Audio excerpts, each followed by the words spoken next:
Okay, as we look down towards the bottom of the left-hand side of the balance sheet, we'll see things like property, plant, and equipment. We'll also see natural resources and intangible assets. But for now, let's talk about plant assets. And let's start at the beginning. When we acquire a plant asset, how much is the cost of that plant asset? And we're going to say that the cost consists of all expenditures necessary to acquire an asset and make it ready for its intended use. So later on in a plant asset's life, there'll be this decision to expense or capitalize. Expense means, do we book something on the income statement as an expense right now that reduces net income, or do we debit a balance sheet account? That would be to capitalize it.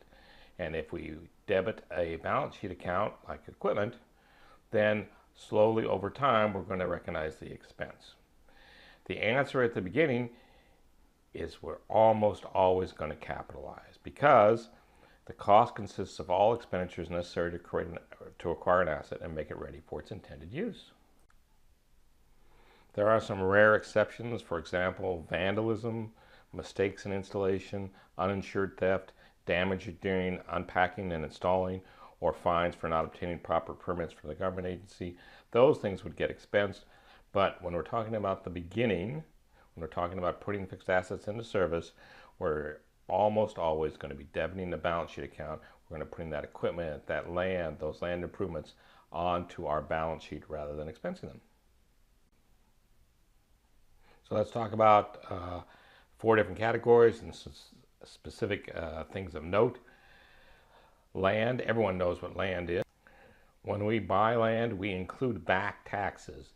So if the previous owner hadn't paid the property taxes for the last couple of years, we're going to include those back taxes that we have to pay when we acquire the land as part of our cost. The other thing that accounting books love to do is they love to have us acquire land with an old building on it. The cost of that building is included in the cost of our land, but we get to subtract the sale price of any salvaged materials when we sell that old building off. And we're not going to depreciate land because it's going to last forever, but we will depreciate land improvements. Things like driveways, parking lots, and fences, they have a limited useful life. So we're going to separate their cost from the cost of the land.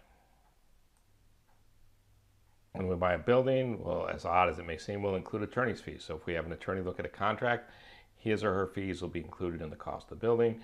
If we build the building ourselves, we get to capitalize our interest expense during the construction period. So again, the theme is any money spent to put an asset into service is included as its cost on our balance sheet. And when it comes to equipment, not only will we include installation costs as part of our cost of the equipment on our balance sheet, will also include sales tax. And if we had an attorney review that contract to buy that equipment, those costs would be included. And so, big picture at the beginning, any money spent to put the asset into place and in service gets included as its original cost, and then we're going to recognize that original cost as an expense when we depreciate it over the estimated useful life of the equipment. So that's all there is to fixed assets at the beginning.